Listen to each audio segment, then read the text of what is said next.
मांगने वालों को क्या मिलता है। बहुत सारे लोग मांगने वाले हो चुके हैं। इस दुनिया में अधिकतर लोग मांगने वाला ही है, क्योंकि हर इंसान को देखो तो मंदिर के दरवाजे पे पहुंचने बस देर है, कुछ न कुछ भगवान से मांग ही लेता है।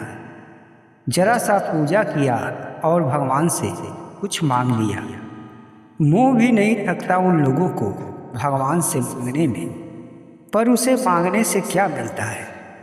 मांगने वालों को आखिर भगवान क्या देते हैं।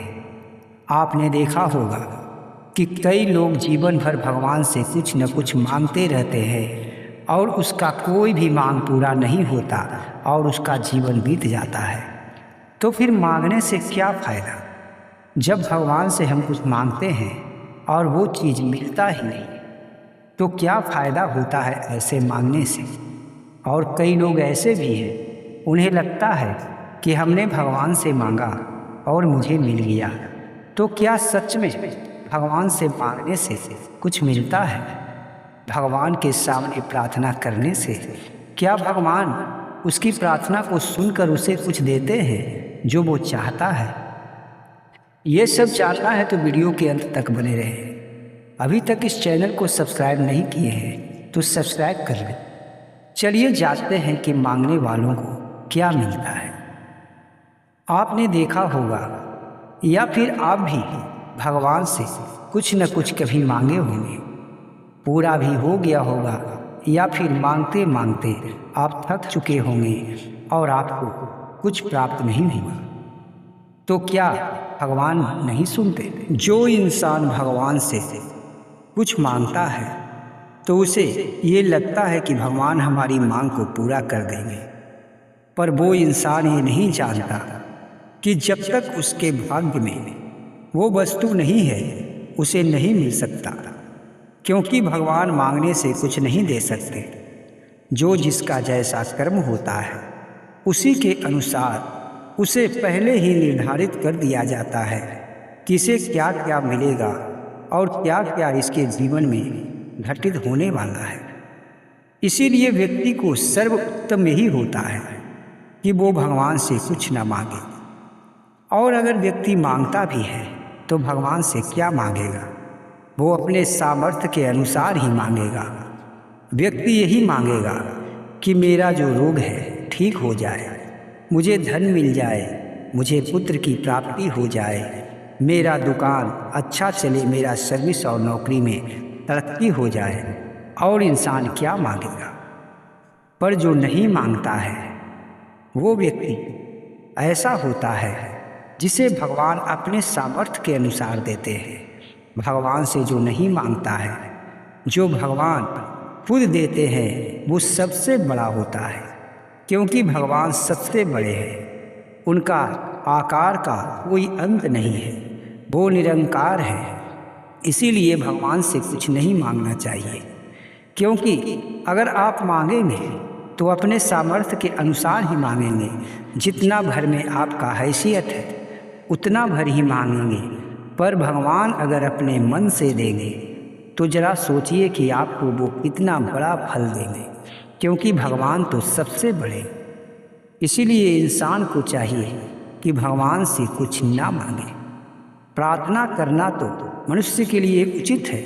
जब जीवन में कोई संकट आ जाए, कोई ऐसा समय आ जाए जिसमें व्यक्ति फंस जाता है, ऐसे समय में भगवान का प्रार्थना करना अनिवार्य है। पर बात बात पे भगवान से कुछ मांग लेना, जरा सा पूजा करके भगवान से कई मांग रख देना, मंदिरों में जाते ही भगवान के आगे सिर झुकाकर कई बातों को कह देना, ऐसा उचित नहीं है।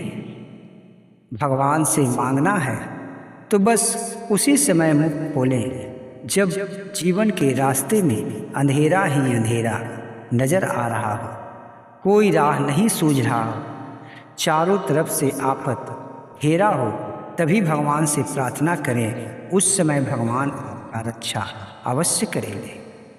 पर बात बात पे भगवान से कुछ न कुछ मांग लेना, जरा सा धन मांग लेना, पुत्र मांग लेना, बेटी मांग लेना, या फिर कई ऐसी बातें हैं जो भगवान के सामने लोग नित्य रखते रहते हैं।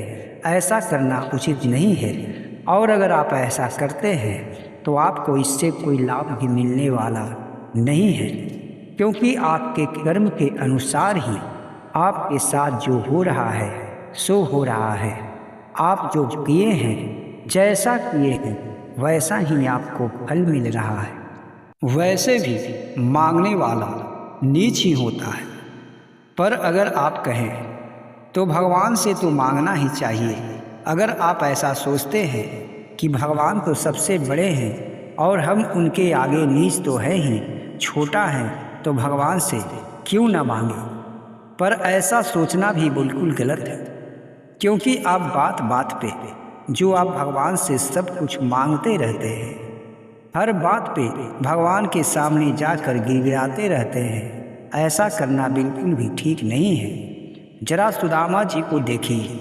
सुदामा जी भगवान श्री कृष्ण का परम भक्त थे, वो मित्र भी थे, फिर भी भगवान श्री कृष्ण से सुदामा जी कभी कुछ ना मांगे। वो कई दुखों को सामना किया, अपने जीवन में बहुत सारे कष्ट उठाए, फिर भी भगवान श्री कृष्ण के द्वार पे वो मांगने के नहीं गए। तो क्या भगवान श्री कृष्ण उन्हें कुछ नहीं दिए? जब सुदामा जी भगवान श्री कृष्ण से कुछ मांगते तो बस वो यही मांगते कि मुझे खाने पीने का व्यवस्था कर दे, मुझे रहने का व्यवस्था कर दे, मेरा शरीर स्वस्थ हो जाए। और सुदामा जी क्या मांगते थे, पर भगवान श्री कृष्ण जब उन्हें देते हैं, जब सुदामा जी उनसे कुछ नहीं मांगे और स्वयं भगवान उसे देते हैं, तो इतना बड़ा देते हैं कि उनके नाम से एक नगरी ही बनवा देते हैं। इसी तरह अगर आप भी भगवान से कुछ न मांगेंगे तो ऐसा नहीं है कि भगवान का ध्यान आप पर नहीं है, वो तो सब कुछ जानने वाले हैं। आपके पास क्या समस्या है, क्या आपके साथ हो रहा है, आप किस परेशानी में पड़े हैं, भगवान तो सब कुछ जानते हैं।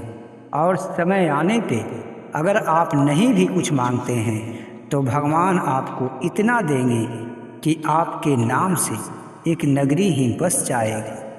आप सोचते भी नहीं होंगे कि इतना मुझे भगवान दे सकते हैं, उतना भगवान आपको दे देंगे। इसलिए बात बात पे भगवान से मांगना बिल्कुल ही छोड़ दें। बस नित्य भगवान का पूजा करें, भगवान का नाम लें, भगवान के सामने आरती करें और भगवान से कुछ मांगने की कोशिश न करें। जब कठिन समय आए उस समय भगवान से प्रार्थना करना तो अनिवार्य है, पर छोटी छोटी बातों को भगवान के सामने रखना बिल्कुल ही गलत है। अगर कोई इंसान ऐसा करता है तो ना तो उसे कुछ मिल पाता है और भगवान का पूजा अर्चना भी व्यर्थ चला जाता है। जो बुद्धिमान लोग होते हैं, जो नित्य भगवान का पूजा करते हैं, भगवान का आराधना करते हैं, भगवान के नाम पे उपवास रखते हैं, पर भगवान से वो कुछ नहीं मांगते, कोई डिमांड उनका नहीं होता, बस निस्वार्थ भावना से भगवान का वो पूजा करते हैं और भगवान के भजन कीर्तन में लगे रहते हैं। ऐसे लोगों को भगवान कुछ समय के बाद जब समय अनुकूल होता है तो इतना कुछ दे देते हैं कि वो कल्पना भी नहीं कर पाता। भगवान उस पर इतना प्रसन्न हो जाते हैं, भगवान उसे इतना कुछ देने लगते हैं कि वो इंसान का झोली भी छोटा पड़ जाता है। इसीलिए मांगने वाला न बने, बस भगवान का सेवक बन के रहे, भगवान का नाम लेते रहे और भगवान के आगे हाथ जोड़कर बस यही विनती करें कि मेरे पास किसी चीज़ का कमी न हो, कि ताकि मैं आपसे कुछ मांग बैठूं, मेरा बुद्धि ज्ञान अच्छा हो, मेरा हृदय निर्मल हो और मैं एक अच्छा इंसान बना रहूं। बस यही भगवान से प्रार्थना करें। भगवान से बार बार मांगने वाला, नित्य डिमांड करने वाला लोग सच्चा भक्त नहीं हो सकता, क्योंकि भगवान से जो प्रेम करता है, जो सच्चा भक्त होता है, वो कभी भगवान से कुछ नहीं मांगता। जैसे सुदामा जी थे, वो कभी श्री कृष्ण से कुछ नहीं मांगे, उनका मित्र होते हुए भी, उनका भक्त होते हुए भी वो श्री कृष्ण से बस प्रेम करते रहें और कभी कुछ ना मांगे तो भगवान क्या उसे कुछ नहीं दिए। भगवान भी उनके प्रेम के वश में आकर सब कुछ सुदामा जी को दे दिए, जो सुदामा जी सोच भी नहीं सकते थे। इसलिए मांगना छोड़ दे, बस भक्ति में डूबे रहे। परमात्मा आपको अपने आप सब कुछ दे देंगे। आपके जीवन के रास्ते से सारे बाधाएं और सारे कांटों को दूर कर देंगे और आपका जीवन खुशहाल बीतेगा। इसलिए मेरी बात मानकर आप भगवान से मांगना छोड़ कर देखें, आपके पास सब कुछ आ जाएगा। ईश्वर आप पे इतना प्रसन्न हो जाएंगे कि आपको मांगने की आवश्यकता ही नहीं पड़ेगा। तो आपको ये जानकारी अगर अच्छी लगी है तो वीडियो को एक लाइक करें, चैनल को सब्सक्राइब करें। जय श्री कृष्ण।